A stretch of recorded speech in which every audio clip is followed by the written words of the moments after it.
Bismillahirrahmanirrahim. Assalamualaikum warahmatullahi wabarakatuh. Apa kabar ananda semuanya yang ada di rumah? Baiklah, pekan ini kita memasuki bab yang selanjutnya, yaitu kisah Nabi Soleh alaihissalam.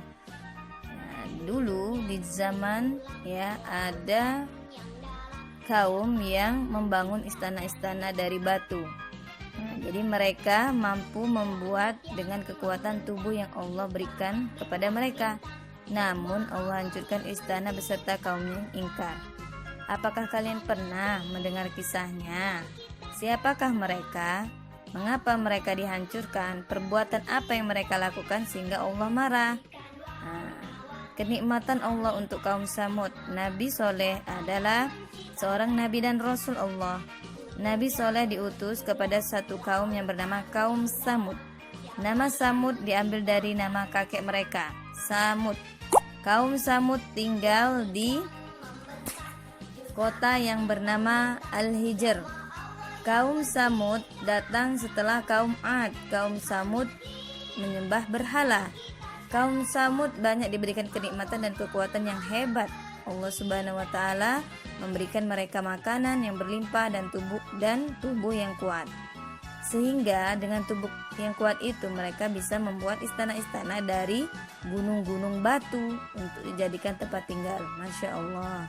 Kufurnya kaum Samud, sayang sekali meski Allah memberikan segala kenikmatan hidup, tidak membuat mereka bersyukur kepada Allah, malah mereka menyembah patung dan berhala, sehingga mereka tidak mau beribadah kepada Allah. Oleh karenanya Allah mengutus Nabi Soleh kepada kaum Samud untuk mengajak mereka menyembah Allah Subhanahu wa taala, Tuhan yang satu yang telah memberikan mereka nikmat, kepandaian dan kekuatan tubuh mereka.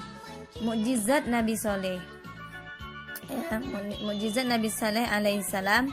Kaum Samud menolak ajakan Nabi Soleh untuk menyembah Allah Subhanahu wa taala. Mereka meminta bukti kenabian, Kemudian Nabi Soleh memukulkan tongkatnya ke batu besar di hadapannya. Dengan izin Allah, batu tersebut berubah menjadi unta betina yang sehat. Unta betina itu mengeluarkan air susu tidak berhenti meskipun diambil setiap saat. Itulah mukjizat Nabi Soleh alaihi salam yang diberikan Allah sebagai tanda kerasulan Nabi Soleh. Pembunuhan unta Nabi Soleh alaihissalam. Melihat mukjizat Nabi Soleh, kaum Samud masih tidak mau beriman. Mereka menganggap itu hanya sihir belaka. Bahkan mereka berani membunuh unta betina itu pada hari Rabu, padahal sudah dilarang oleh Nabi Soleh alaihissalam, sebagaimana firman Allah di dalam surat Al-A'raf ayat 73. Nabi Soleh memperingatkan kaum Samud, azab Allah akan datang menimpa mereka karena mereka musyrik kepada Allah. Kehancuran kaum Samud. Dari seruan Nabi Soleh alaihissalam, hanya sedikit dari kaum Samud yang beriman, tetapi kebanyakan mereka kufur. Mereka mencaci maki dan menyakiti Nabi Soleh alaihissalam. Itulah kesombongan dan kekufuran kaum Samud. Mereka tidak menyadari bahwa Allah Subhanahu wa taala Maha Gagah dan Maha Kuat. Tidak ada satupun orang yang di dunia ini dapat menahan azab Allah. Nabi Soleh alaihissalam berdoa kepada Allah. Doa beliau dikabulkan oleh Allah Subhanahu wa taala. Azab Allah pun datang setelah berselang 3 hari. Selanjutnya lalu mereka diberikan kesempatan agar mereka bertaubat kepada Allah. Akan tetapi percuma saja. Bukannya mereka sadar bertaubat, mereka malah merencanakan untuk membunuh Nabi Soleh alaihissalam di malam harinya.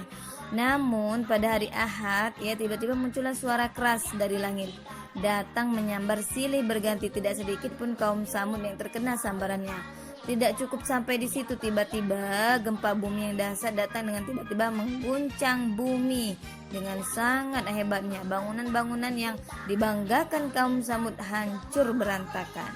Sikap kita dari mendengar kisah Nabi Soleh ini adalah penyabar dalam berdakwah, penuh kasih sayang kepada kaumnya, rendah hati, beriman kepada Allah, patuh dan taat kepada Allah, menyegerakan untuk bertaubat. Sekian dari Bunda. Wassalamualaikum warahmatullahi wabarakatuh.